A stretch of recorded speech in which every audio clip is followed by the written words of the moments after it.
자금 부족으로 후계농 육성자금 사업에 선정되고도 대출을 받지 못한 청년농들의 피해가 커지고 있다는 소식 전해드렸었는데요. 최근 국회에서 이번 사태 피해 사례를 공유하고 대책을 모색하는 자리가 마련됐습니다. 청년농들은 경영 상환 능력 등을 평가해 선별하는 방식이 아닌 기존의 상시 신청 방식으로 돌아가야 한다고 입을 모아 주장했습니다. 이은영 기자가 전해드립니다.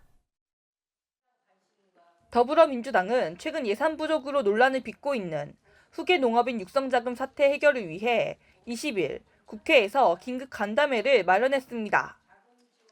민주당 민생경제회복단과 전국농어민위원회가 주최한 청년 후계농 자금 지원 중단 사태 긴급 간담회에는 피해 청년농과 민주당 의원 등이 참석했습니다.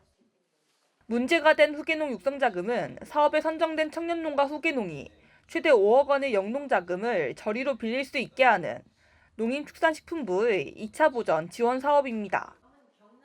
기존에는 사업에 선정된 청년농이 5년 이내에 대출을 상시 신청할 수 있었습니다.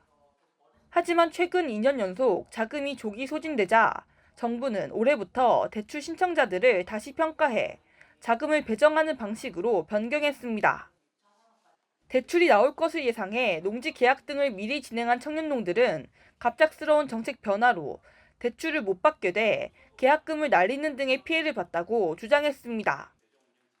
이에 농식품부는 간담회 전날인 19일 후계농 육성자금 지원 규모를 기존 6천억 원에서 1조 500억 원까지 확대한다는 대책을 발표했습니다.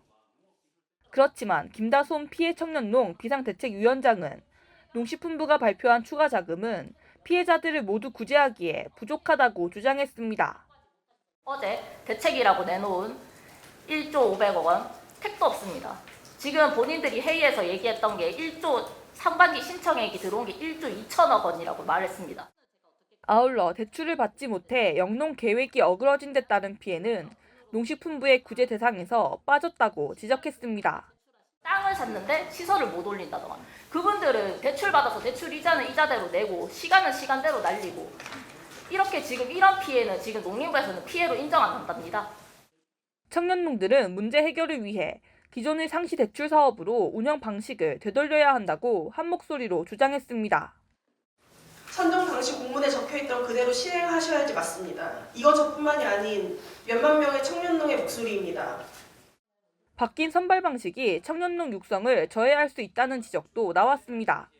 사업에 선정되고도 대출이 불확실하다면 누가 청년농 사업에 지원하겠냐는 겁니다.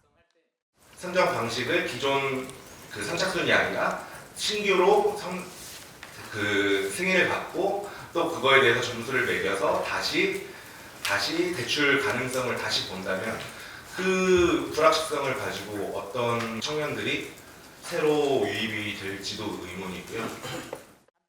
염태영 민주당 의원은 해당 사업은 2차 보전 사업으로 정부에 큰 재정 부담을 주는 사업이 아니라고 말했습니다. 그 이자에 대한 지원 수준으로 정책 자금을 운영하는 거기 때문에 정부가 그렇게 큰 부담을 하지 않아도 되는 것이어서 민주당 민생경제회복단장인 허영 의원은 국회에서 추가 경정예산 편성을 포함해 피해자 구제를 위한 다각적인 대책을 마련하겠다고 밝혔습니다. MBS 이은영입니다.